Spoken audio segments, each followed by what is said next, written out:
I'm struggling meditating lately. It's like I'm wondering if you could help me lose my mind.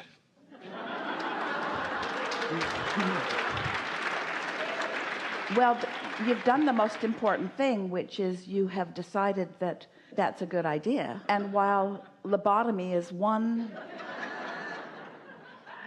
meditation really is the best way.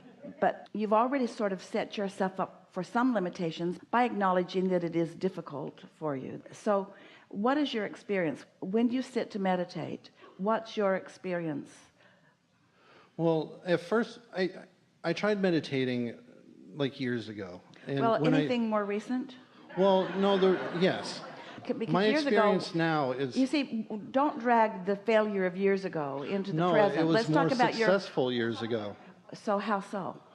So like, I understand, like after the 12 or 13 minutes, I would feel relaxed. I've never felt the like disassociation that you've spoken about, but I do get very relaxed. And were you depressed 12 or 13 years ago?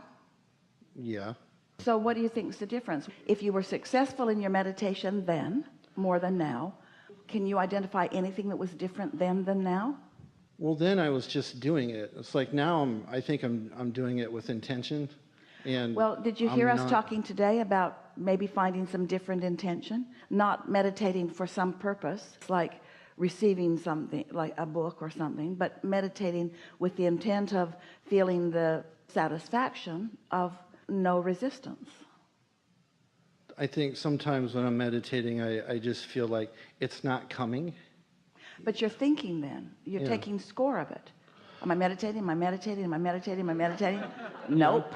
Am I meditating? Am I meditating? Am I meditating? Nope.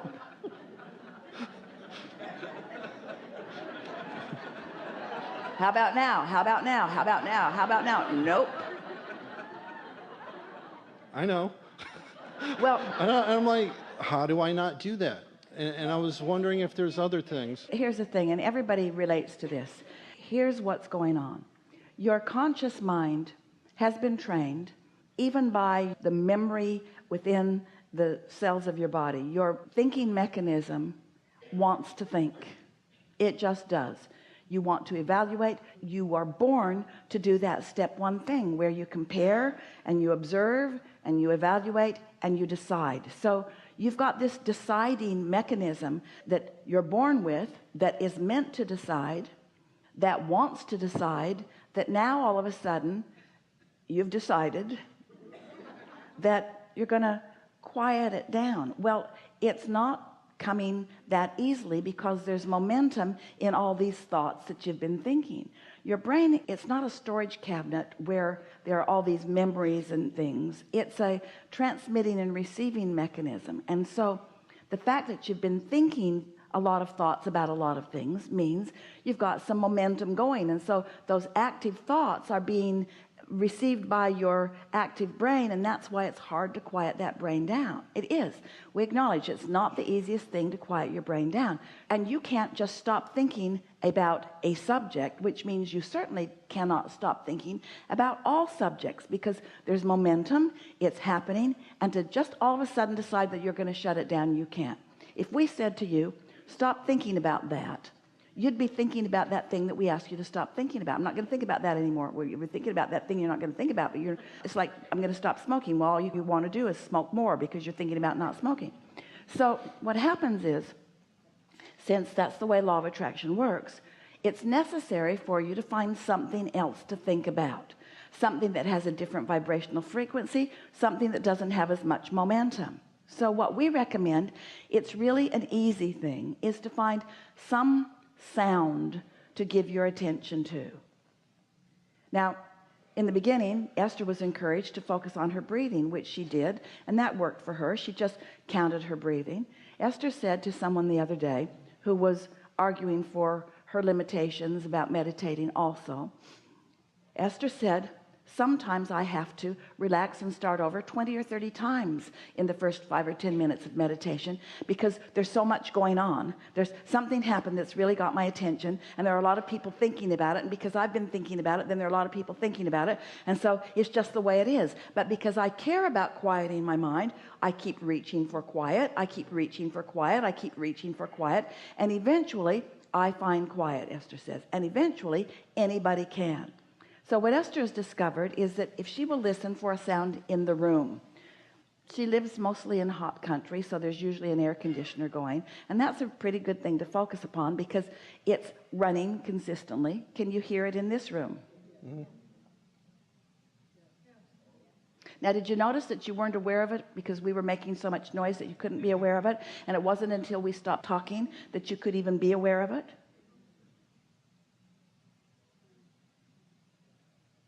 But now you can be aware of it. And the thing about a sound in a room like that is that there's not that much interest. Oh, that's not as good a sound as I've listened to before. You don't think thoughts like that. Oh, that sound has a bad attitude. That sound betrayed me. That sound owes me money.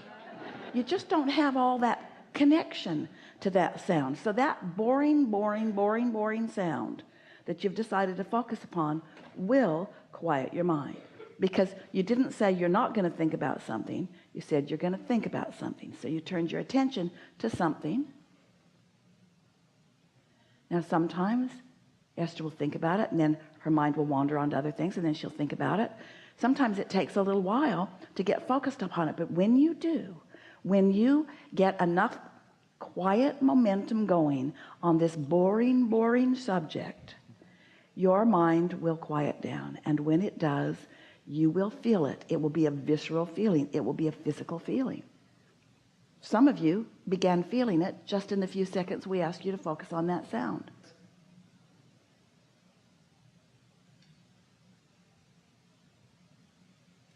So we encourage you to try that. We encourage you to stop arguing for your limitations because this will work. We know for sure it will work. You just have to find something. Now, if there's not a sound in the room, turn your faucet on and let it drip and listen for it. Esther found a little ticking clock that's really a sort of obnoxious thing, and she puts it just the right distance from her in the room, and she can focus on that.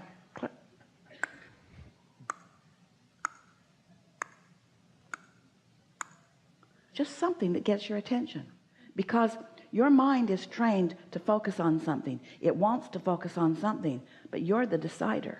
You can decide what it focuses on.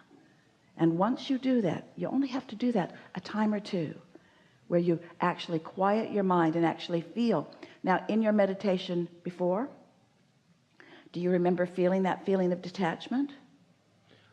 I remember feeling very relaxed, but not detachment. Then you were not really ever detached. Sometimes you go to sleep. That doesn't count either. But once you feel that sort of detachment, what it feels like is you can't tell your nose from your toe. You know you're sitting in a chair, you just can't really feel that you're sitting in the chair. You feel detached. Your physical senses are detached. You're not seeing and hearing and smelling and tasting and touching. You're doing something else now. And once you do that, you might not accomplish it the first day, but you will for sure the second day. And the third day will even be more, and the fourth day will even be more. But you know what hinders you? You're such an active person. You're a good communicator. You are accustomed to making things happen through your words. You are a good influencer. You're smart about things, and you know how to convey the things that you know. And so that's what you want to do. And you've been training yourself to be that way, and now we're asking you, don't be that way. Just sit and focus on the sound in a room. Really? Really, Abraham? This is my path to enlightenment? Yes. The air conditioner is my path to enlightenment? Are you sure? Are you sure that this is the path? Yes, because you've got to quiet your mind in order to hear your other mind. And when you do, once it starts flowing, you'll get so you can hear it under any conditions. Esther walks on a regular basis with a friend, and they always meditate before they meet. And then when they meet, they take a walk and they have a good time. About 40 minutes they spend together. And on this particular day, they were walking through the courtyard at Esther's place, and she has a little stream that runs through it. It's a man-made stream, but it's got lots of really good sounds. The man that built it placed every rock with the express intent of a good sound coming from it, and so it sounds like a natural mountain stream. So as they were walking out the gate, her friend said, why don't we sit and meditate with the stream? And Esther said, that sounds good. So they sat down and focused on the stream. And Esther got that wonderful feeling right away because she had already meditated just a few minutes before, so she was right there ready for it, and so did her friend. And almost as soon as she got to that really good place, a jet flew over, and then another jet, and then another jet. It was like all the jets decided to come and say good morning to them. And at first Esther felt annoyed because she likes the tranquility of her garden, and she wanted to hear the stream. She put it there on purpose, and they were meditating deliberately. But then Esther noticed that she could still hear the stream if she listened, if she focused enough, even though the jets were coming with varying degrees of volume.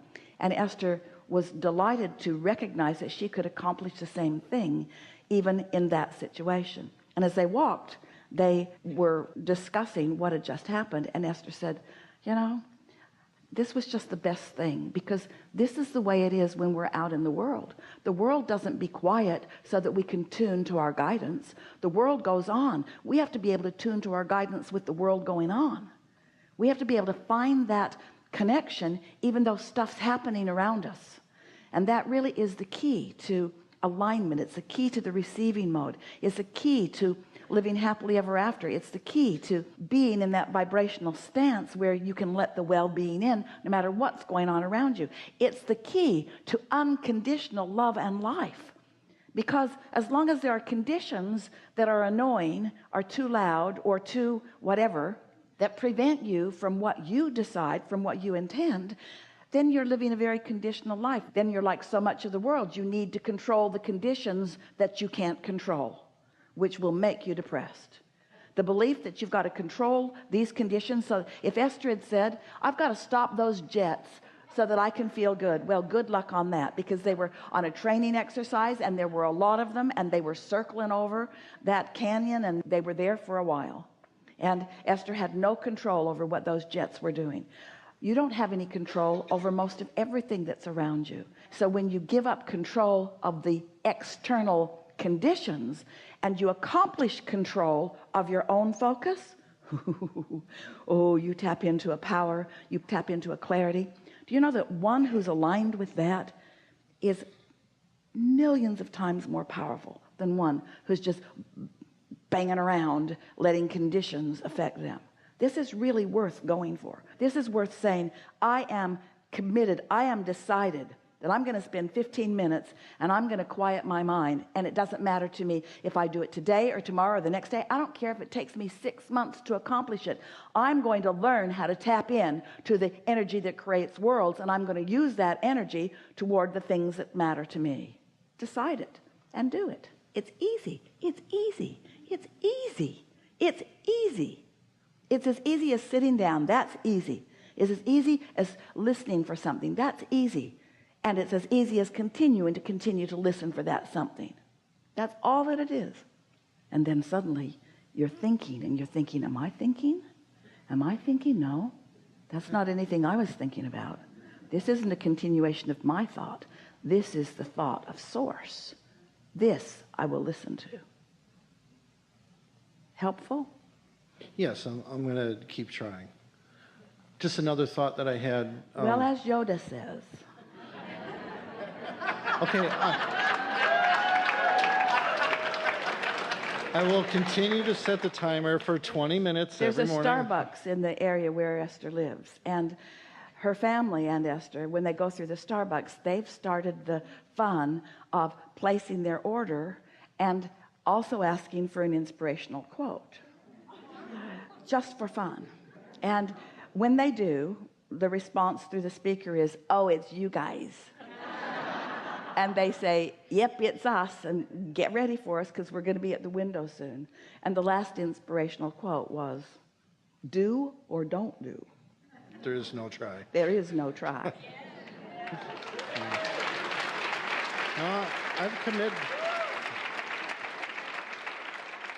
I've committed to continue to do it.